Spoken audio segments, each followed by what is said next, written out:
अब आ गया recording progress. ठीक ठीक, वही मैं कह रहा हूँ, रिकॉर्डिंग का आवाज नहीं आई। ठीक ठीक, सही कह रहे हो, रिकॉर्डिंग नहीं लग रहा था। ठीक ठीक ठीक, कुशल को भी जानकारी है इन चीज़ों के बारे में, तो अगली क्लास में थोड़ा क्वेश्चन से ही सीखेंगे। एक दिन सीख जाएंगे सब। हाँ, यार देखिए रिकॉर्डिंग भी हो रही है, तो इसको हम शेयर करने की कोशिश करेंगे। मतलब एक आध क्लास में, जैसे मैं कहा, थोड़ा कंफ्यूजन होते हैं, कोई चीज एक काम करते हैं, तो आप एक आध क्लास में सब सीख जाएंगे। हाँ जी, बात क्लियर स्नेहा, क्लियर है? आइडेंटिटी मैट्रिक्स आ गई 2x2 की। Yes. अच्छा, मैं एक क्वेश्चन आपसे जनरेट कर रहा हूँ, सोच के आंसर देना है ना। देखिए क्वेश्चन के साथ साथ कुछ हम और चीजें भी आपसे पूछेंगे। मैं कह रहा हूँ आपसे, एक आइडेंटिटी मैट्रिक्स आपको बनानी है। आइडेंटिटी मैट्रिक्स बनानी है जिसका ऑर्डर कितने का है? 3x3। तो बताइए कैसे बनेगी आइडेंटिटी मैट्रिक्स 3x3 की? कितने एलिमेंट्स होंगे उसके अंदर? 9। यहाँ पे क्या होगा? हाँ, A11 एलिमेंट क्या होगा आइडेंटिटी मैट्रिक्स है? तो यहाँ पे एलिमेंट क्या होगा? 1। फिर क्या होगा? 0 0। आइडेंटिटी मैट्रिक्स बनानी है जिसका ऑर्डर कितने का है? 3x3 का है। यहाँ पे क्या होगा? 0, फिर 0 1 0 बिल्कुल सही, फिर 0 0 1 0 0 1, है ना, बिल्कुल सही। अगर मैं कहता कि एक आपको आइडेंटिटी नहीं, एक डायगोनल मैट्रिक्स बनानी है, एक आपको एक डायगोनल मैट्रिक्स बनानी है, तो क्या चेंजेस करने होते हैं इसके अंदर? मेरे को कोई भी नाम डाल, 1 की जगह 2 और तो इसकी जगह कोई भी नंबर डाल सकते हैं। ये किसका एग्जांपल हो गया? डायगोनल मैट्रिक्स का। और मैं इसी को कह रहा हूँ कि आपको एक स्केलर मैट्रिक्स जनरेट करनी है, तो सर सारे 2 2 हो जाएंगे या हाँ, फिर बाकी में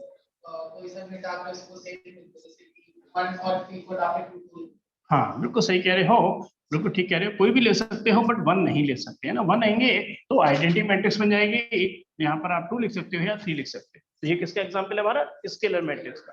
कोई भी एलिमेंट्स हो तो डायगोनल मैट्रिक्स, और अगर 1 1 है तो आइडेंटिटी मैट्रिक्स। ठीक है, चलिए यार, बात क्लियर है। तो इस क्वेश्चन को मैं अब हटा रहा हूं, है ना, हटा रहा हूं। क्वेश्चन नंबर 6 क्लियर है सभी को? चलिए, ये बहुत सही काम हो जाएगा रिकॉर्डिंग का।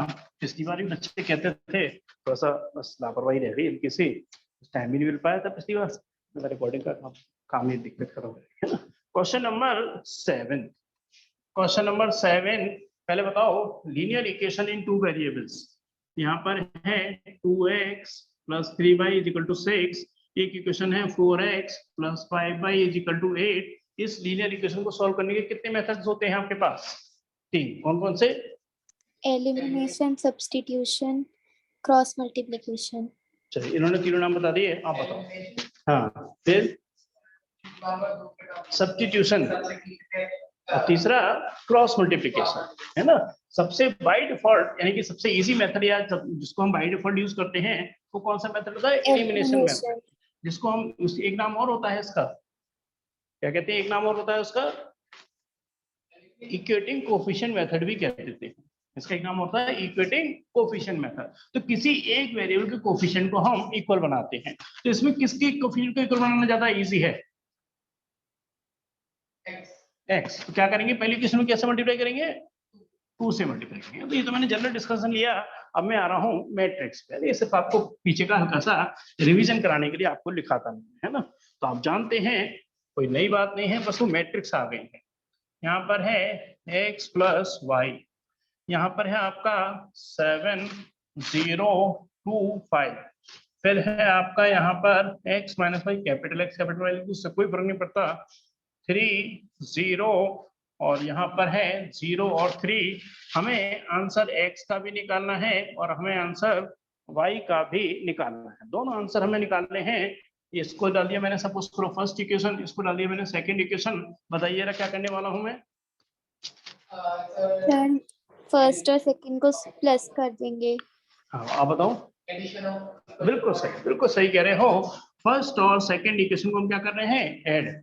जब दोनों को ऐड करेंगे तो क्या y से -y खत्म हो जाएगा? नहीं हो जाएगा, है ना। दोनों स्मॉल x ही लिख लेते हैं जिससे कंफ्यूजन ना हो। तो x + x कितना हो गया? एक तरीके से 2x। और यहाँ पर क्या आंसर लिखेंगे हम? बोलते आओ जरा।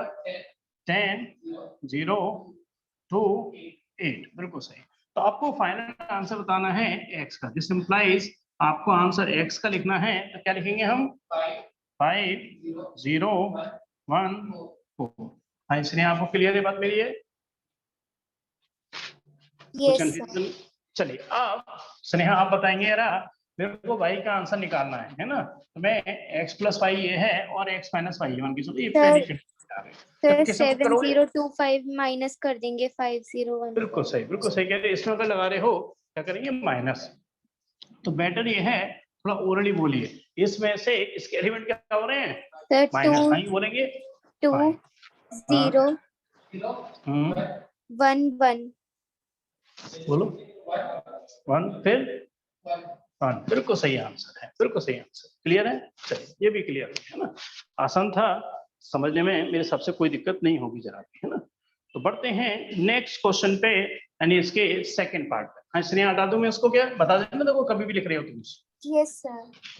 है ना। जैसे मैं फिर कह रहा हूँ रिकॉर्डिंग का काम हम हर क्लास में करके चलेंगे, तो अब आप सपोज करो कुछ चीज लिखने से रह भी जाते हो तो कोई बड़ा इश्यू नहीं है, आज हम रिकॉर्डिंग कर रहे हैं, उसको फिर कैसे शेयर करते हैं वो सब भी बहुत जल्दी सीख जाएंगे। 2x प्लस का 3y, यहाँ पर है 2 3 4 और 0। दूसरी इक्वेशन है हमारे पास 3x प्लस का 2y, और यहाँ पर है हमारे पास 2 माइनस 2, फिर है -1, और यहाँ पर -1 से लिख देता हूँ -1, और यहाँ से है हमारे पास 5। सर बेटर ये है, ऊपर वाली इक्वेशन को 3 से मल्टीप्लाई कर देंगे और नीचे वाली को 2 से। हाँ जी आप बताओ जरा विशेष क्या करने वाले हैं, किस वेरिएबल को पहले इक्वल करना चाहते हैं, पहले तो अपने मन में ये सोचो किसके वेरिएबल के कोएफिशिएंट को इक्वल करना चाहते हो आप, y को इक्वल कर दो। इससे किससे मल्टीप्लाई करोगे 2 से, और दूसरी इक्वेशन को किससे मल्टीप्लाई करोगे 3 से, है ना। सपोज करो आपकी मर्जी है वो कोई भी कर सकते, तो उसमें आपके ऑप्शन वेरी कर सकते हैं। चलिए कर लेते हैं, ये वाला काम कर लेते हैं। तो 2 सर कितना हम हो गया, पहले वाले को 3 से मल्टीप्लाई करेंगे ना, और नहीं सेकंड देखो वाले को ये 2 कह से। रहे हैं, विशेष कह रहे हैं कि y के कोएफिशिएंट इक्वल करना चाहते हैं, 3 2 जा 6 और 2 3 जा 6, तो इनकी भी बात गलत नहीं है, ओके सर, यस है ना। सर। वो आप अपनी चॉइस है, वो मैं कह रहा हूँ गलत कुछ भी नहीं, गलत दोनों ऑप्शन नहीं। 2 टू 4x प्लस 3 टू कितना हो गया 6y, और इसके हर एलिमेंट को 2 से, 2 टू 4 2 3 6 2 4 8, और यहाँ से 0 है ना, 0 से किसी को मल्टीप्लाई करो 0 हो जाता है। यहाँ पे क्या बनेगा आपका 9x प्लस 6y, और हर एलिमेंट को 3 से मल्टीप्लाई कर दीजिए, 3 टू 6 3 टू 6 माइनस का 3 और 3 5 जा 15। ये दूसरी इक्वेशन आ गई। अब क्या करने वाला हूँ, सपोज करो ये पहली इक्वेशन है, ये दूसरी इक्वेशन है ना। हाँ बिल्कुल ऐसा कर लेते हैं कि 2 माइनस 1 कर देते हैं ना, जिससे क्या होगा x पॉजिटिव ही आएगा। तो यहाँ से 6y से 6y खत्म हो गया, 9x माइनस 4x यानी क्या हो गया 5x। आप देखते जाओ और आंसर बताते जाओगे, है ना। इसमें से इसको माइनस कर रहा हूँ मैं, क्या लिखेंगे बोलिए ना, 2 माइनस 12 माइनस 11 15। हाँ जी क्लियर है, इसलिए आप कोई भी आंसर क्लियर, कोई कंफ्यूजन तो नहीं है इसमें। तो जो x का आंसर हम लिखने वाले हैं फाइनली वो कितना होगा 2/5 माइनस 12/5 माइनस का 11/5, और 15/5 कितना बन जाएगा 3 भी लिख सकते हैं, है ना। तो देखेंगे, पहले आप जैसा कर भी चुके हैं, आंसर यही था पहले x का, या बुक में देख सकते हो, ये लो बुक ले लो, है ना। x का आंसर एक बार चेक करेंगे, यही था क्या, ये तो फर्स्ट पार्ट है ना, सेकंड पार्ट आगे होगा, सेकंड पार्ट किया था नहीं। हाँ इसलिए अगर आपको क्लियर है तो आप मेरे को आंसर बताएंगे यहाँ पर y का, है ना। y का आंसर मैं निकाल नहीं रहा क्योंकि बहुत सर ही y का आंसर है 2/5 13/5 2/5 13/5 फिर 14/5, 14/5 यस हाँ सर -2। माइनस। हाँ एक बार देखेंगे आंसर यही था क्या आपका, है ना। तो y x का आंसर कितना है 3y, है ना। हाँ तो x का आंसर देखो, x का आंसर कहाँ पर लिखा है, यहाँ 2/5 माइनस 12/5, बिल्कुल सही है। y का आंसर देखेंगे, जो उन्होंने बोला है 2/5, बिल्कुल सही आंसर, परफेक्ट आंसर है।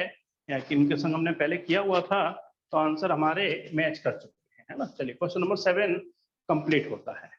आगे बढ़ेंगे हम, नेक्स्ट क्वेश्चन नंबर 8 पर फोकस करते हैं। बहुत आसान है, कोई ज्यादा दिक्कत नहीं है मैट्रिक्स में। आगे जाके थोड़ा सा मुश्किल होने वाला है, मगर इतना मुश्किल भी नहीं है, थोड़ा सा आप ध्यान रखेंगे। सर 1 सेकंड रुक जाओ। अच्छा अच्छा, बता देना। वैसे तो आपने अपने आप ही किया है, तो इसमें कोई दिक्कत मेरे हिसाब से नहीं होनी चाहिए। ये मैं सर तो हो गया, आप रब कर हो गया। चलो क्वेश्चन नंबर 8 लिख रहा हूं मैं जरा। फाइंड एक्स, ध्यान रखना एक्स की वैल्यू हमसे निकलवा रहे हैं, जबकि वाई का जो आंसर दे रखा है हमें वो दे रखा है 3214। इक्वेशन हमें दे रखी है 2x + y is equal to में 1 0 और -3 और 2। ये भी बहुत इजी क्वेश्चन है। हाँ ये करेंगे ना, कर रखा है आपने पहले है ना। चलो कोई नहीं, इसको तो रहने दो, इसको यही डिस्कस कर लेते हैं ना, इसको यही बताएंगे। ऐसा करने की इसमें कोई खास बात है नहीं। एक्स का आंसर आपको निकालना है, तो पहले क्या करेंगे हम, वाई की वैल्यू यहाँ पुट करेंगे है ना। तो आंसर किसका निकलेगा 2x का, और ये जानते हो वाई उधर जाके क्या होगा माइनस। बताएंगे आंसर जरा। हाँ तो 1 - 3 ऐसे सोचना, -2 -2 -4 -2। चलिए 2 से क्या हो जाएगा डिवीजन, तो मैं x का जो आंसर निकाल रहा हूं फाइनली 2 से डिवीजन करते क्या हो जाएगा -1 -1 -2 -1। देखेंगे आंसर यही होगा, आंसर है पहले आप कर चुके हैं, तो x का आंसर निकल चुका है।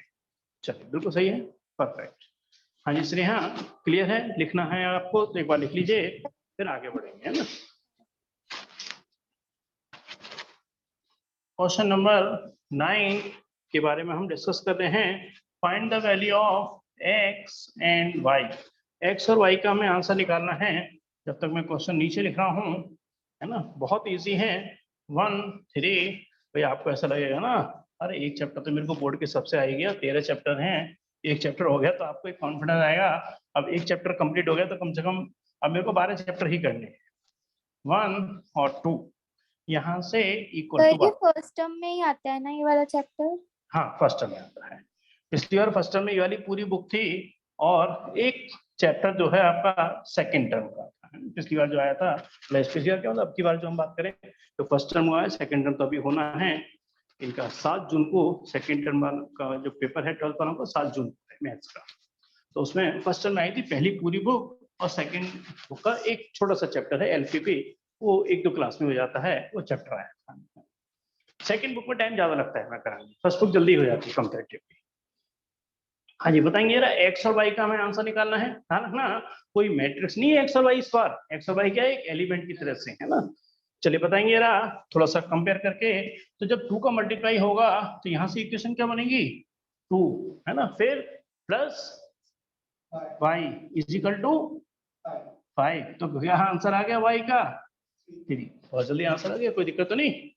अब मुझे x का आंसर निकालना है, तो मैं सारे और कंपेयर क्यों करूं, क्यों ये 6 + 0 है तो 6 आ ही रहा है ना। यहाँ से देखेंगे ये तो 0 है या 1 है, 1 आएगा ही।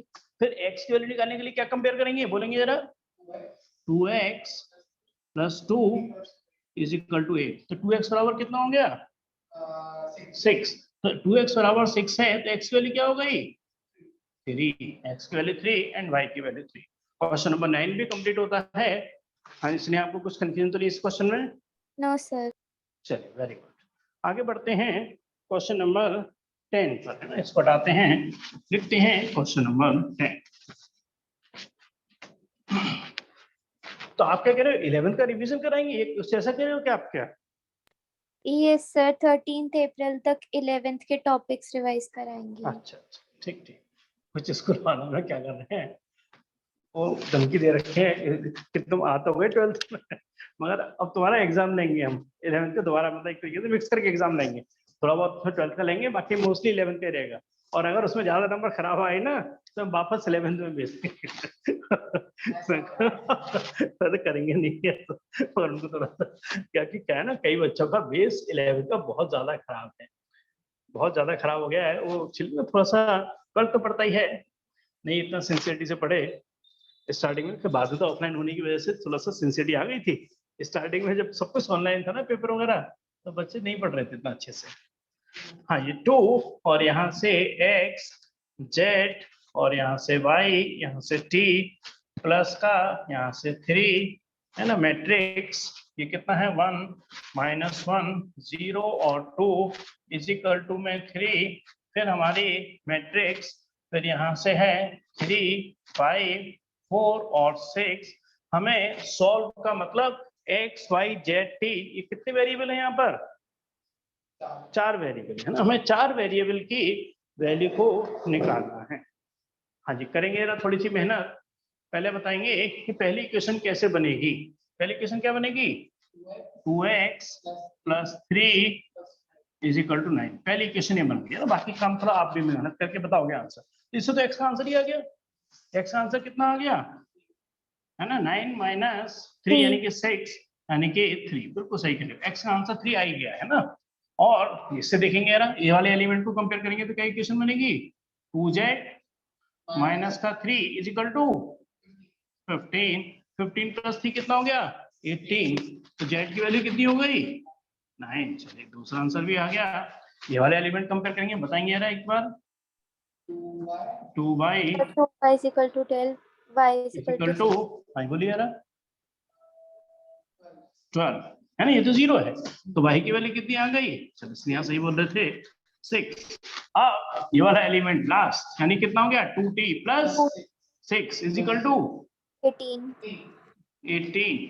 18 माइनस 6 यानी कितना हो गया 12। तो t की वैल्यू कितनी आ गई 6. 2 है ना, तो 6 है ना। ये आंसर क्लियर है मेरी बात, ये बहुत आसान था है ना। चलिए यहाँ चेक कर लीजिए एक बार, आपने जो निकाला था ये आंसर ठीक है। ठीक है चलिए स्नेहा आप लिख लीजिए जो भी आप लिखना चाहते हो, जो आप कहोगे तभी हटाएंगे ना। अब आ रहे हैं हो गया, चलिए वेरी गुड।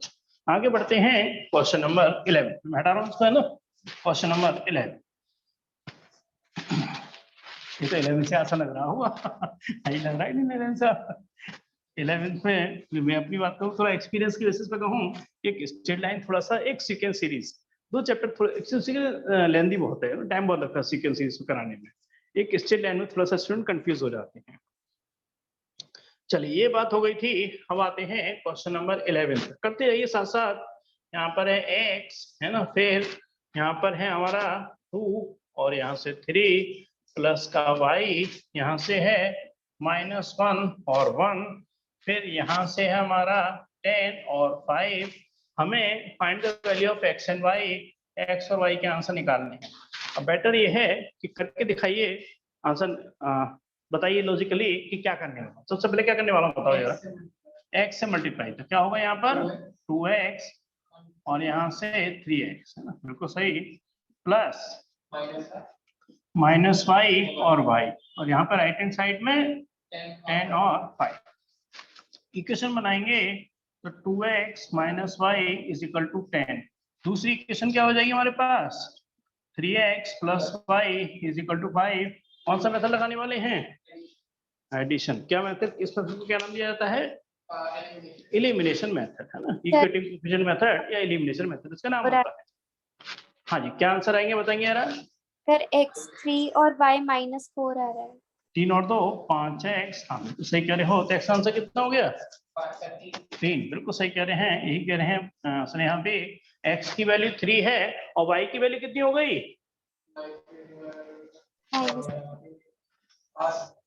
नहीं। अच्छा अच्छा बताओ तो पूरा बताओ। 9। हाँ बिल्कुल सही है सही बोल रहे हो। y की वैल्यू क्या है -4, ये ऑनलाइन नहीं बता रहे थे। अरे 9 5 - 9 कितना हो गया -4। चलिए बस सही आंसर क्वेश्चन नंबर 11 भी आपका कंप्लीट। चलिए आगे बढ़ते हैं आप क्वेश्चन नंबर 12 से है ना। हाँ जी इसको हटा सकता हूँ क्या मैं स्नेहा आप बताइए ना, ये तो कह रहे हैं कोई दिक्कत नहीं इनको। यस सर हटा दीजिए। हटा दो चलिए हटा। नेक्स्ट आते हैं क्वेश्चन नंबर 12। फोकस करते हैं क्वेश्चन नंबर 12। ये कह रहे हैं find the value of x y z and w। हमें x की वैल्यू निकालनी है, y की वैल्यू निकालनी है, z की वैल्यू निकालनी है और w की वैल्यू निकालनी है। 3 है ना हमारे बाहर है, यहाँ पर है हमारे पास x y, यहाँ से z, यहाँ से w, इज इक्वल टू है हमारे पास यहाँ पर x 6 -1 और 2w प्लस है ना, यहाँ से हम बात करेंगे तो यहाँ पर है 4, फिर यहाँ है x प्लस वाई, फिर है z प्लस w और यहाँ पर है 3 x y z and w की वैल्यू हमें निकालनी है। चलिए करिए कैलकुलेशन और निकालेंगे आंसर, है ना। ये आपका किया हुआ है, ये घर से किया हुआ। हाँ जी, चलिए एक बार कंपेयर करते हैं इस वाले एलिमेंट को। तो यहाँ पे क्या लिखा होगा आपने, 3x इज इक्वल टू क्या हो जाएगा, x plus 4, 3x minus x 2x, तो x की वैल्यू क्या आ गई 2। देखिए ये आंसर है क्या। चलिए अब आते हैं दूसरी बात पर, है ना। यहाँ इस वाले एलिमेंट पे आते हैं। इस एलिमेंट का एड्रेस क्या होता है, हाँ इसलिए आप बताएंगे इसका एलिमेंट क्या होगा सर A12 और इसका एलिमेंट का एड्रेस क्या होगा A21। चलिए वेरी गुड, सही है ना, याद है आपको, पहले रो नंबर फिर कॉलम नंबर, है ना। तो यहाँ से हम बात करेंगे 3y, हाँ जी इक्वल टू क्या लिखने वाला हूँ 6 प्लस x प्लस y, और देखो x की वैल्यू तो निकल चुकी, तो 3y माइनस वाई कितना हो गया 2y, और 6 प्लस 2 यानी कि 8, तो y की वैल्यू कितनी हो गई, ओह चलिए दूसरा आंसर भी आ गया। अब तीसरा आंसर को निकाल सकते हैं। यहाँ पर होगा आपका 3z is equal to -1 plus का z, है ना, z है कंफ्यूज ना हो कहीं 2 से, z प्लस w, है ना। मगर इस बार हम आंसर नहीं निकाल सकते, है ना, क्योंकि z और w दोनों ही अननोन है। तो इसको अच्छे से लिख देते हैं 3z माइनस z यानी कि 2z माइनस 1 प्लस w, और इस इक्वेशन को ऐसे ही ब्रैकेट में डाल के छोड़ देते हैं, बाद में सोचेंगे क्या करना है। यहाँ से हम बात करेंगे तो कितना आएगा हमारे पास 3w is equal to 2w और प्लस का 3, बताएंगे w की वैल्यू कितनी आ गई सर 3। 3, बिल्कुल सही। तो w की वैल्यू हो गई 3, और जैसे w की वैल्यू 3 यहाँ लगाई, 3 माइनस 1 कितना हो गया 2, z की वैल्यू 1। बिल्कुल सही। क्या आ गया z की वैल्यू आपकी, बिल्कुल सही, परफेक्ट। ये 1 2 3 4 पैकेट है, ये तो इक्वेशन बनाई थी मैंने, ये आंसर आ गया। क्लियर है, बड़ा आसान क्वेश्चन है ना। चलिए आगे बढ़ेंगे हम नेक्स्ट क्वेश्चन। तो आप कह रहे हो आपने यहाँ तक करे थे, है ना, 13 से इनको भी करना है। तो आगे बढ़ते हैं हम क्वेश्चन नंबर 13 पर फोकस करते हैं। थोड़ा सा पुराने लॉजिक कहीं पर भी यूज होंगे, तो वो भी हम आपसे पूछेंगे कि आप कैसे करते थे, जिससे आपको चीजों को आसानी से लर्न हो सके, याद रह सके। इसको हटा दूं मैं क्या स्नेहा, यस सर। चलिए इसको मैं जैसे ही मैं डस्टर, सपोज करो कई बार हो जाता है इतना नहीं याद रह पाता, जैसे ही डस्टर में लेता हूँ आप बता देना, मैं तुरंत रुक जाऊँ। तो कनेक्टिविटी काफी अच्छी है, आपकी ऑडियो काफी क्लियर है मेरे को। हाँ जी देखिए क्वेश्चन नंबर 13 मैं करूंगा, उससे पहले कुछ मैं आपसे एक आध बेसिक प्रिंसिपल पूछ रहा हूँ कि मान के चलिए f(x) is equal to 2x plus 3 है, ठीक है। मैं कहता हूँ कि f2 का आंसर बताइए क्या आएगा, कैसे निकालेंगे f2 का आंसर, 7। 7, x की वैल्यू 2 लगा देंगे तो 4 प्लस 3 यानी कितना आ गया 7। अगर मैं कहता हूं कि fy का आंसर बताओ तो क्या करेंगे, 2y प्लस 3। 2y प्लस का 3, x को y से रिप्लेस कर देंगे, है ना, कोई नई बात नहीं है ना, बात क्लियर है मेरी। चलिए मालूम है इसको क्या कहते हैं, इसको fx को y भी कह देते हैं। y इज इक्वल टू क्या होता है 2x प्लस 3, है ना। कितने सॉल्यूशन निकलते हैं इसके, कितने सॉल्यूशन निकाले जा सकते हैं इस इक्वेशन के, how many solutions are possible, 10। हाँ जी ये कह रहे हैं 10 सॉल्यूशन पॉसिबल है। स्नेहा आपका क्या कहना है इसके बारे में कि y is equal to 2x plus 3 है, इसके कितने सॉल्यूशन निकाले जा सकते हैं, सर इनफाइनाइट। बिल्कुल सही, बिल्कुल परफेक्ट आंसर। इसके कितने सॉल्यूशन पॉसिबल हैं, इनफाइनाइट सॉल्यूशन पॉसिबल हैं, है ना।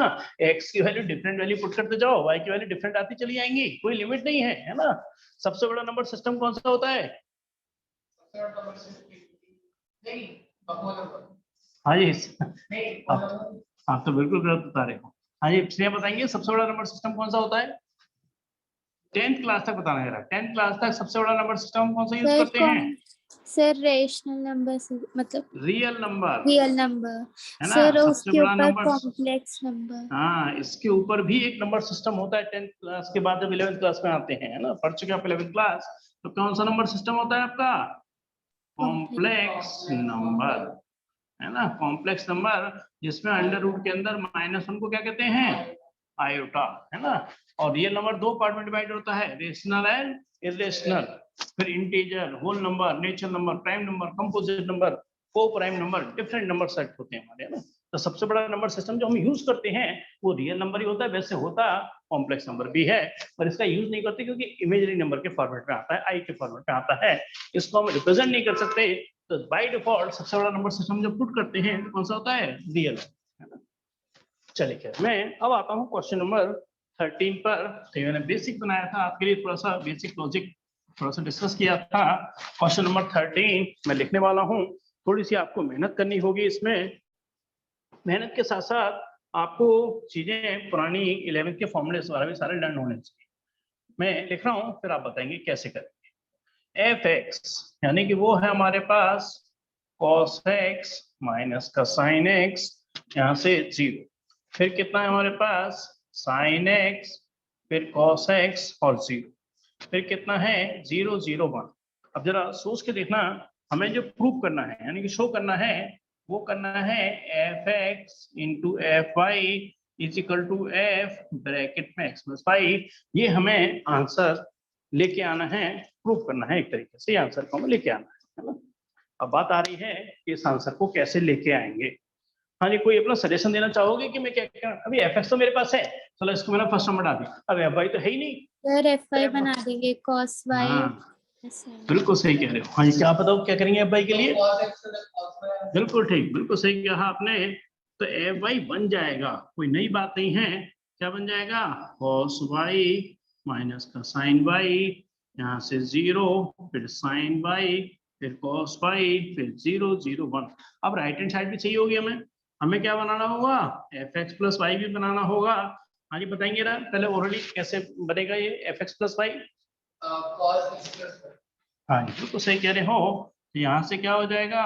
cos x प्लस वाई, यहाँ से minus sine x plus y, यहाँ तो 0 ही रहेगा। यहाँ क्या होगा? साइन एक्स प्लस वाई, यहाँ से क्या होगा? cos x प्लस वाई 0 और 0 0 1। ध्यान रखना, ये मेरी एक तरीके से क्या हो गई? RHS। फुल फॉर्म क्या होगा RHS की? यहाँ पर RHS की फुल फॉर्म यहाँ पे इन जनरल हम क्या कहते हैं? Right hand side. कॉन्ग्रुएंसी में भी RHS यूज होता था। जब हम कॉन्ग्रुएंसी प्रूव करते हैं तो भी RHS एक प्रॉपर्टी यूज होती है। वहां RHS का मतलब क्या होता है? हाँ जी, किसी को अपने आप को याद है कि वहां पर कॉन्ग्रुएंसी में भी हम RHS का यूज करते थे, वहां RHS का मतलब क्या होता है? हाँ जी बोलिए, कुछ आप बताओ। नहीं भूल गए? राइट एंगल, हाइपोटेन्यूज और साइड। आर का मतलब क्या होता है? Right angle. एस का मतलब क्या होता था? हाइपोटेन्यूज। अगर कोई ट्राइंगल ऐसा है, अरे जिसका एक 90 है, राइट एंगल हाइपोटेन्यूज साइड कोई बराबर है, साइड कोई भी ले लो, और राइट एंगल हाइपोटेन्यूज साइड बराबर है, तो भी वो ट्राइंगल आपस में क्या होते थे? कॉन्ग्रुएंट। कॉन्ग्रुएंट का सिंबल क्या होता था? ये चीज। और ये सिंबल किसका होता था? हाँ जी, ये सिंबल किसका है? सिमिलैरिटी। सिमिलैरिटी, है ना, सिमिलैरिटी। कॉन्ग्रुएंसी का मतलब होता है same shape and same size, completely overlap to each other. और सिमिलैरिटी का मतलब होता है same shape but not same size. अगर कोई फिगर कॉन्ग्रुएंट है तो सिमिलर, अगर कोई फिगर कॉन्ग्रुएंट है तो सिमिलर होगी या नहीं होगी? और सिमिलर है तो कॉन्ग्रुएंट होगी या नहीं होगी? हाँ, इसने आप बताइए आंसर। अगर कॉन्ग्रुएंट है तो क्या सिमिलर होगी या नहीं होगी? अगर कॉन्ग्रुएंट है तो सिमिलर होगी, लेकिन अगर सिमिलर है तो हाँ, सिमिलर है तो कॉन्ग्रुएंट होना कोई जरूरी नहीं है। ठीक, चलेगा। आते हैं वापस। पहले बताओ यहाँ RHS का मतलब क्या है? राइट हैंड साइड, है ना। देखो कॉन्ग्रुएंसी में यही चीज आ जाती है तो वहां राइट एंगल हाइपोटेन्यूज साइड बन जाती है ना। ये डिपेंड कर जाता है किस सिंबल का हम कहाँ यूज कर रहे हैं। अब बात आ रही है कि LHS। हाँ बताओ LHS में क्या करने वाला हूँ मैं? लेफ्ट हैंड साइड एक्स की जो जितनी है हाँ multiply by f f y, f x का मल्टीप्लाई किससे होगा? एफ वाई से, है ना। तो बेटर ये है कभी भी जब हम मल्टीप्लाई करते हैं तो एफ एक्स और एफ वाई बिल्कुल सामने लिखो, जिससे कि आंखों का मूवमेंट आपका सही रहता है। नीचे लिखूंगा तो आप थोड़े परेशान हो जाओगे। तो cos y minus sine y 0, यहाँ से कितना है sin y cos y और 0 और 0 0 1, मैंने यहाँ एफ वाई को उठा करके वहां लिख दिया है ना। अब जरा थोड़ा सोच के बताना यहाँ पे क्या आने वाला है, f x into f y, और सब कुछ सही है तो ये आंसर है। अरे ही आगे तभी तो आंसर सही होगा, है ना। प्रूव करने वाला क्वेश्चन है। हाँ जी, पहले बताओ मल्टीप्लिकेशन पॉसिबल है या नहीं इनका आपस में। 3 इंटू 3, ये भी कितना है 3 इंटू 3, आउटपुट भी कितने का आएगा 3 इंटू 3। 3/3 की मैट्रिक्स को एक नाम और दिया जा सकता है, क्या होती है मैट्रिक्स का, स्क्वायर मैट्रिक्स। ध्यान रखना चैप्टर नंबर 4 डिटरमिनेंट, डिटरमिनेंट हमेशा स्क्वायर के फॉर्मेट में ही होती है। डिटरमिनेंट की डेफिनेशन होती है determinant is a square matrix whose value can be calculated. अगला चैप्टर नंबर 4 की डेफिनेशन बता रहा हूं कि determinant is a square matrix whose value can be calculated. कैसे वैल्यू निकालते हैं वो चैप्टर 4 में डिस्कस करेंगे, है ना, मगर वो हमेशा स्क्वायर के फॉर्मेट में ही होती है। बात आती है, हाँ जी स्नेहा, ये जो मल्टीप्लिकेशन मैंने इनको यहीं बैठ के सामने कराए थे, मेरे से प्रैक्टिस कराए थे इनको, आपको याद है क्या करते हैं, पहला एलिमेंट कैसे आएगा sir cos x cos y, फिर उसके बाद cos x sin y एक प्लस मिनट कर एक देंगे। मिनट एक मिनट एक मिनट एक मिनट, ये और ये आपने यस कहा सर, cos x ये cos y, इसमें मेरे को दिक्कत नहीं थी, और मेरे जहां तक सुनने में आया नो आपने कहा sir, cos x। Plus minus sin x sin y हो। हाँ आप बताओ जरा, सही आप जो सही कह रहे हैं, आप बताओ क्या होगा, क्या पहला एलिमेंट यहाँ क्या लिखने वाला हूँ। cos x cos y हाँ प्लस ब्रैकेट में माइनस sin x बिल्कुल सही कह रहा। फिर लास्ट में 0, तो वो लिखने की कोई इंपॉर्टेंस नहीं। बिल्कुल सही कहा, cos x cos y minus sin x sin y, वो तो 0 से 0 के एडिशन या सब्ट्रैक्शन में कोई इंपॉर्टेंस नहीं होती है। अब दूसरा एलिमेंट, पहली रो कॉलम कौन सा चलेगा, पहला रो दूसरा कॉलम, यानी कि क्या हो गया एक तरीके से minus cos x sin y minus sin x cos y। बात क्लियर है। अब पहली रो तीसरा कॉलम, हाँ जी बताएंगे आराम से, क्या लिखेंगे, ऑलरेडी है, कुछ करने की जरूरत नहीं है मेरे को, क्या लिखेंगे यहाँ पर बोलो। आप बताओ क्या बताओ, हाँ इसलिए क्या लिखने वाला हूँ यहाँ पर मैं सर 0 0, और देखिए आंसर मैच भी कर गया थोड़ा थोड़ा। अब जरा सुनना यार, आप में होगा कि यहाँ तो इतनी बड़ी चीज आ रही है, यहाँ cos x प्लस y आ रही है, तो क्या, हाँ cos a प्लस b की आइडेंटिटी क्या होती है, बिल्कुल सही, cos x प्लस y की आइडेंटिटी क्या बनेगी, cos x cos y minus sin x sin y। अरे ये अल्टीमेटली है तो cos x प्लस y ही, तो ये एलिमेंट देखो इससे मैच कर गया, यहाँ पर ये आंसर आना चाहिए। क्या करने वाला हूँ इसमें मैं, सर माइनस कॉमन ले लेंगे। हाँ माइनस कॉमन, अरे sin x cos y plus cos x sin y, आगे पीछे कर दो, प्लस में कोई फर्क नहीं पड़ता, sin a cos y plus cos a sin b, sin a plus b की आइडेंटिटी है, तो sin a प्लस b की जब आइडेंटिटी बनेगी तो ये क्या बन जाएगा minus sin x plus y। दूसरा आंसर भी मैच कर गया। अब आते हैं इधर तीसरे आंसर पे। हाँ जी अब क्या करने वाला हूँ जरा, अब कौन सी रो काम करेंगे, पहली रो का काम खत्म हो चुका है, सेकंड रो फर्स्ट कॉलम। बिल्कुल सही, सेकंड रो फर्स्ट कॉलम।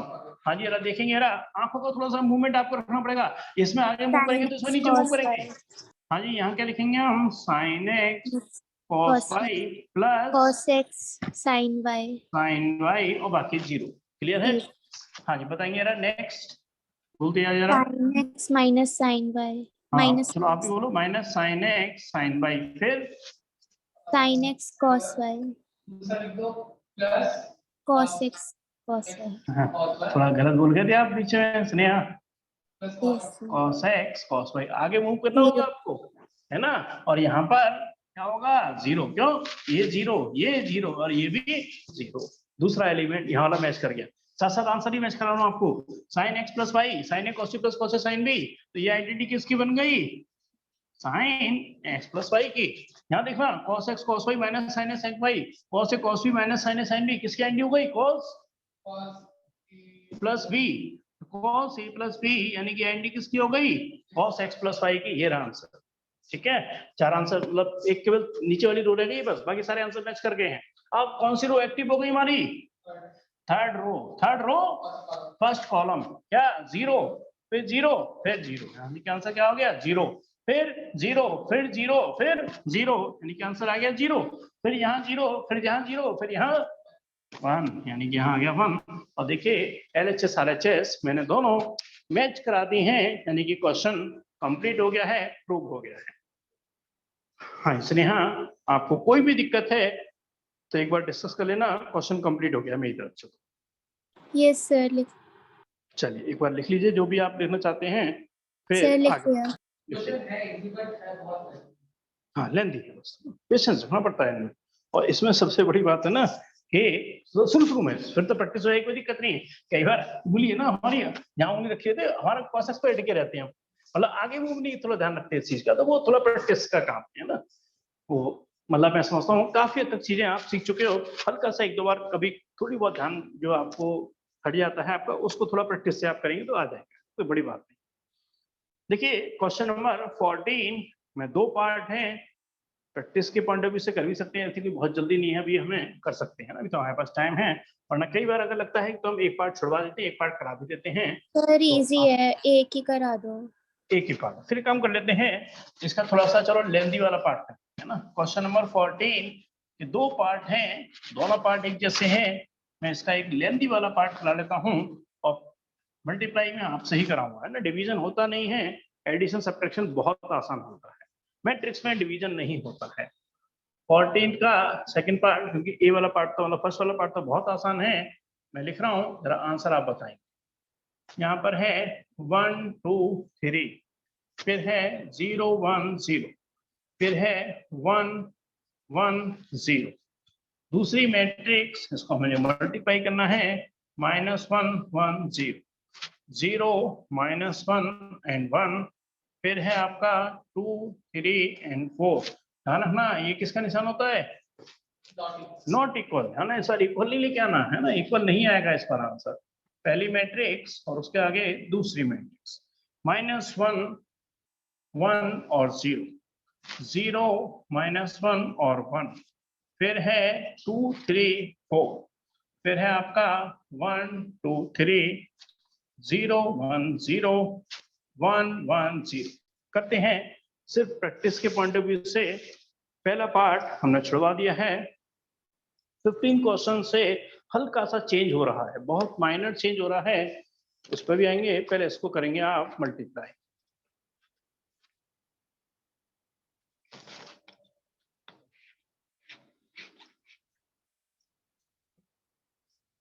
हाँ जी, स्टार्ट किया जाए मल्टीप्लाई LHS में।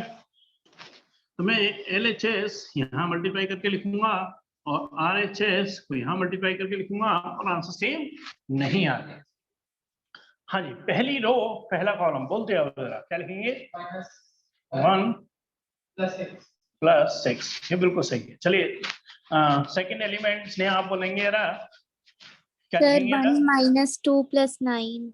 1 - 2 + 9, रिजल्ट ठीक है ना, चेक भी करते हैं ना एक दूसरे का आपस में। चलिए थर्ड एलिमेंट आप बताएंगे वैसे, 0 + 2 + 2। कहीं भी लग रहा हो किसी का जरा गलत है तो बता देना, है ना। चलिए नेक्स्ट एलिमेंट स्नेहा। सर 0। हाँ ये कह रहे हैं 0 सही है। चलिए नेक्स्ट एलिमेंट आप बताइए विशेष। सब -1। बस ठीक, चलिए आगे बताएंगे जरा स्नेहा। सर 0 1 0। 0 1 और 0, यानी कि आंसर आ गया 1 आ गया, है ना। तो ये तो 0 है, यहाँ 1 आ गया, ये तो 1 ही आ गया एक तरीके से, है ना। चलिए बाकी और यहाँ से चलो मैं भी कर लेता हूँ थोड़ा सा। यहाँ से क्या हो जाएगा, -1 0 और 0, है ना, -1 ही आ जाएगा। फिर यहाँ से करेंगे 1 -1 और यहाँ से 0 हो जाएगा। तो यहाँ से करेंगे 0 और यहाँ से 1, फिर यहाँ से 0, यानी कि 1 ही आंसर आ जाएगा। क्लियर है मेरी बात? ठीक है, तो LHS आ चुकी है। हाँ इसको 0 लिखेंगे, सही बात है। सॉल्व करके यहाँ आंसर 0, चलो इसको भी लिख देते हैं। 6 - 1 यानी क्या हो गया 5, और यहाँ से 10 माइनस 2 यानी कि 8 और यहाँ से कितना हो गया हमारा 40। ये फाइनल आंसर हमारे किसका LHS लेफ्ट हैंड साइड का है ना। और ये इक्वल नहीं आना चाहिए राइट हैंड साइड के, सिर्फ प्रैक्टिस के पॉइंट ऑफ व्यू से करा रहे हैं। हाँ जी बताएंगे ना आंसर। स्नेहा चलो आप बताइए पहला एलिमेंट क्या होगा। ये प्रैक्टिस करने से अपने आप क्लियर हो जाता है। सर -1 0 0 -1 -1। हाँ वैसे आप बताएंगे नेक्स्ट एलिमेंट। Sir, -2 +1 यानी कि -1 ही हो गया इस तरीके से है ना। -2 +1 क्या हो गया -1 क्योंकि वो तो 0 हो गया। फिर नेक्स्ट में क्या जाएंगे -3 बाकी क्या हो जाएगा 0 0। ठीक है। चलिए आप उंगली को रखिए सेकंड रो पर और निगाहें मूव करनी होंगी आपको फर्स्ट कॉलम के अकॉर्डिंग। कितना हो गया 0 0 और कितना हो गया 1 फिर 1 0 फिर -1 और +1 क्या लिखेंगे फाइनली 0 -1 और प्लस का 1 यानी कि आंसर फाइनली क्या होगा 0। 0 फिर नेक्स्ट एलिमेंट यहाँ से 0 यहाँ से 0 यहाँ से 0 यानी कि 0। फिर इस पे आ गए हम यहाँ पे क्या लिखेंगे 2 और यहाँ से 3 और प्लस का क्या है 4। फिर यहाँ से क्या लिखेंगे 4 प्लस का 3 प्लस का 4 फिर यहाँ से क्या लिखेंगे 6। बात क्लियर है मेरी। तो बाकी तो सब है ही, तो इसको फाइनली क्या कर देते हैं 2 + 4 होने की वजह से 6 और यहाँ से 8 + 3 यानी क्या कर देते हैं 11। मगर इक्वल नहीं आना चाहिए था और नहीं आया है ना। इक्वल नहीं आया यानी कि हमारी बात हमने जो बात थी उसको प्रूव कर दिया जस्टिफाई कर दिया। चलिए ये भी बहुत आसान था लॉजिकली, कोई मुश्किल नहीं आई हो। तो बढ़ सकते हैं आगे नेक्स्ट क्वेश्चन पे। नेक्स्ट क्वेश्चन थोड़ा सा आपको बहुत संभल के चलना होगा, जरा सी भी गलती होगी तो आंसर मैच नहीं करने वाला। बड़े क्वेश्चन आने वाले हैं अब 15 तो है ही, 16 तो उससे भी ज्यादा लेंथी है। पहले लॉजिकली समझाएंगे आपको, फिर क्वेश्चन नंबर 15 16 18 भी लेंथी है। मतलब थोड़ा सा टिपिकल होने वाला है क्वेश्चन, हल्का सा लेवल हाई हो रहा है क्वेश्चनों का। पहले आप कहेंगे तो मैं हटा दूं इस क्वेश्चन को यहाँ से, इसलिए हटा देंगे 14। Yes sir. चलिए मैं हटा रहा हूँ यहाँ से क्वेश्चन नंबर 14 को और फिर डिस्कस करते हैं क्वेश्चन नंबर 15। पढ़ते हैं क्वेश्चन नंबर 15। पहले लिखना मत, थोड़ी देर के लिए पहले समझना लॉजिकली है ना, कहना क्या चाहते हैं। ये कह रहे हैं फाइंड a² - 5a प्लस का 6i और क्वेश्चन मार्क, मतलब इसका आंसर हमें निकालना है, कोई प्रूफ वाला क्वेश्चन नहीं है इसका। ए क्या है मैट्रिक्स है और मैट्रिक्स की जो वैल्यू हमें दे रखी है 2 0 1 2 1 3 है ना। मैं हमेशा रो वाइज लिखता हूँ और 1 -1 और 0 ये मैंने एक तरह से ए मैट्रिक्स भी लिख दी है। हाँ जी पहले तो आपसे जरा थोड़ा सा कॉमन सेंस के तौर पे डिस्कस करेंगे कि यहाँ पर आई एक आइडेंटिटी मैट्रिक्स आनी होगी है ना, पुट करनी होगी। तो आइडेंटिटी मैट्रिक्स कितने ऑर्डर की यूज होगी, थोड़ा कॉमन सेंस का यूज करिए। सर 3/3 कितने ऑर्डर की होगी 3/3। बिल्कुल सही कह रहे हो है ना, क्योंकि इसका एडिशन होना है तो 3/3 की होगी। तो आइडेंटिटी मैट्रिक्स कौन सा ऑर्डर की यूज करेंगे 3/3। क्या होगा 1 0 0 0 1 0 और 0 0 1। आई मतलब आइडेंटिटी मैट्रिक्स को ही रिप्रेजेंट करती है। कहीं पर भी कैपिटल आई लिखा हुआ है मतलब समझ लो मैट्रिक्स में क्या है, कैपिटल आई मतलब आइडेंटिटी मैट्रिक्स है। ये अंडरस्टूड है कि ये 3/3 का, ये भी 3/3 का ऑर्डर है, तो आइडेंटिटी मैट्रिक्स में 3/3 की यूज होगी, तभी तो हम एडिशन सब्ट्रैक्शन कर सकते हैं। बात क्लियर है मेरी। थोड़ा और इजी कर लेते हैं। अरे मुझे 6i चाहिए, तो क्या चेंज हो जाएगा इसके अंदर 1 की जगह 6, इस 1 की जगह पर 6 और इस 1 की जगह पर 6, यानी कि मैंने एक तरीके से 6i तो आपके लिए तैयार कर दिया। ठीक है, अब बात आ रही है, चलो ए स्क्वायर को भी बार बार डिस्कस करेंगे, पहले कोई जाने माइनस का 5a। अब बात कर रहे हैं हम किसकी -5 यानी इसकी कर रहा हूँ है ना। देखो अगर मैं इसको प्लस करके -5a लिख दूं तो कोई दिक्कत थोड़ी है कोई। -5a यानी कि a के हर एलिमेंट को किससे मल्टीप्लाई करेंगे -5 से। बोलते हैं जरा क्या लिखेंगे -10 0 -5 -10 बिल्कुल ठीक, minus बिल्कुल ठीक, minus 5 बिल्कुल ठीक। plus 5 0. जी हाँ, इसलिए इसमें कोई दिक्कत तो नहीं। दो चीज मैंने तैयार कर दी, 6 Yes, sir. तैयार कर दिया और -5 तैयार कर दिया। इसमें कोई कंफ्यूजन तो नहीं पहले आपको जरा भी? हाँ, इसलिए क्लियर है आपको ये? Yes, sir. हाँ जी, अब बात आ रही है हमारे पास ए स्क्वायर की। Thank you. हाँ जी, अब बताएंगे जरा विशेष या स्नेहा, आप में से कोई भी ये ए स्क्वायर कैसे सर लिखते हर हैं? एक एलिमेंट को उसका स्क्वायर कर देंगे। या फिर a into a. हाँ जी, ध्यान रखना, ए स्क्वायर निकालने का तरीका क्या होता है? ए इंटू ए, यानी कि इस मैट्रिक्स को इसी की मैट्रिक्स से मल्टीप्लाई करेंगे तो क्या निकलेगा? ए स्क्वायर। एलिमेंट का स्क्वायर मत करते ना कहीं, है ना? ए स्क्वायर का मतलब ए को ए से मल्टीप्लीकेशन। इसलिए बात लॉजिक क्लियर है मेरी? एलिमेंट का Yes, स्क्वायर मत sir. कर देना कहीं पर भी, है ना? तो मैं अब ए स्क्वायर निकालना हूं, उसमें करस्पॉन्डिंग एलिमेंट्स को ऐड करता जाऊंगा। क्यों? क्योंकि मैंने -5 कर दिया है, तो वो मतलब सब्ट्रैक्शन का काम ही खत्म कर दिया मैंने। ऐसा अगर नहीं यहाँ पे -5 नहीं करता ना, तो मैं क्या करता? इन दोनों को ऐड करता, इसको माइनस करता। अब मैंने -5 का करने का मतलब जो आंसर आएगा तीनों को करस्पॉन्डिंग एलिमेंट को ऐड करना है सिर्फ, है ना? तो बात करनी है ए स्क्वायर की। कैसे निकलेगा ए स्क्वायर? ए इंटू ए। ध्यान रखना, अब जरा इसमें आपको बहुत प्रिकॉशन रखनी पड़ेगी। कोई भी एलिमेंट गलत हुआ, आंसर गलत हो जाएगा। 2 0 1 2 1 3 1 -1 0। यहाँ पर भी क्या लिखेंगे? 2 0 1 2 1 3 1 -1 और 0। और यहाँ मैं फाइनली किसकी तैयारी कर रहा हूँ? ए स्क्वायर। मैं यहाँ में तैयारी कर रहा हूँ किसकी? फाइनली ए स्क्वायर। हाँ जी, बोलेंगे यार 4 फिर 0 फिर 1, क्या आ जाएगा फाइनल आंसर? 0 लिखूं फाइनल? 5, बिल्कुल सही। ठीक है, चलिए फर्स्ट रो सेकंड कॉलम कितना हो गया? 0 फिर 0 फिर क्या आंसर आ गया फाइनली? -1। यहाँ से क्या करेंगे हम? 2 फिर यहाँ से 0 फिर यहाँ से 0, क्या आंसर आ गया फाइनली? 2। चलिए पहले क्लियर है मेरी बात आपको ये स्क्वायर? Yes, sir. चलिए वेरी गुड, आगे बढ़ेंगे। सर सेकंड रो, आपने फर्स्ट वाला कैसे किया? ये 5 जो कह रहे हो? Yes, sir. चलिए देखिए, पहली रो पहला कॉलम 2 × 2 क्या करा? 4। चलो थोड़े काम करते हैं ना, इसको थोड़ा बढ़ा के करते हैं, जल्दीबाजी भी इतनी क्या है। 2 × 2 कितना हो गया? 4। 0 को Okay. मल्टीप्लाई 2 से करा तो क्या हो गया? 0। 1 × 1 क्या हो गया? 1। अरे 4 + 1 आया, लो अब उठा के मैं इसको 5 कर देता हूँ। अब बताओ क्लियर है कि नहीं मेरी बात ये? चलिए अब क्या करना है हमें? Second row first column.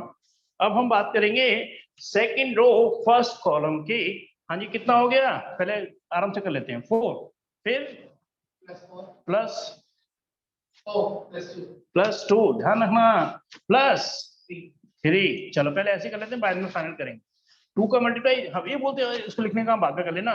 2 × 0 0 फिर 1 फिर तो क्या हो गया? 1 - 3 यानी कि -2। फिर कितना हो गया?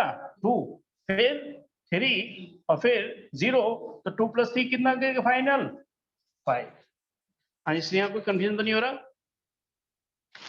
No, sir. 4 और 2 6 और 3 9, यानी कि कितना हो गया फाइनल? ये 9, है ना?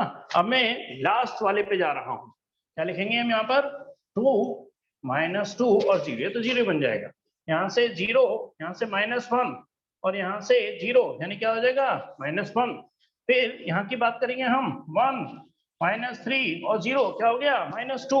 2 - 2 कितना हो गया? 0। 1 - 3 -2, इतना तो करेक्शन कर दिया, -2।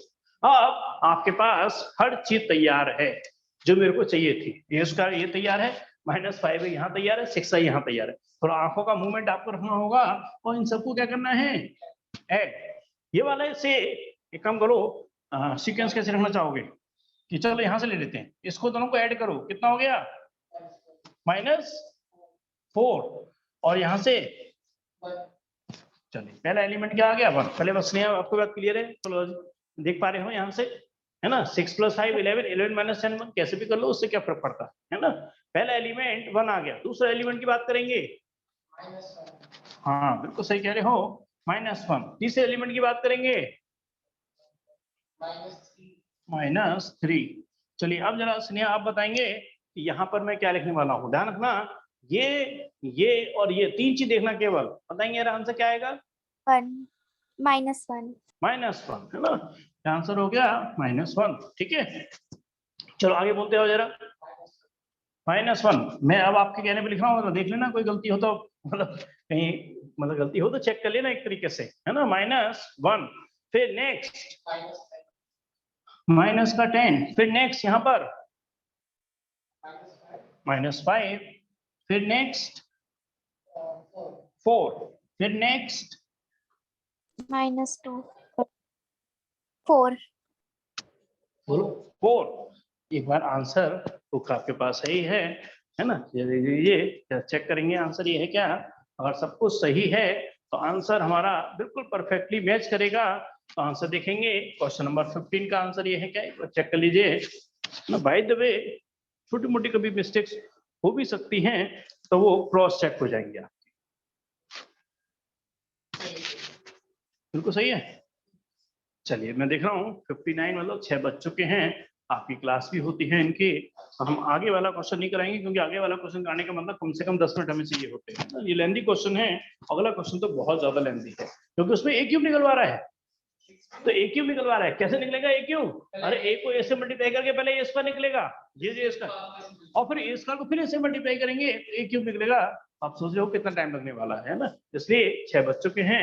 नेक्स्ट क्लास में हम इसको आगे बढ़ाएंगे। नेक्स्ट क्लास जैसे हमारी है मंडे को 5 PM पर। हाँ, इसलिए यहाँ कोई डिस्कशन नहीं करना है इस क्वेश्चन से लेकर के अभी तक जो भी कह रहा है उसमें कोई No, कंफ्यूजन तो sir. नहीं। No sir.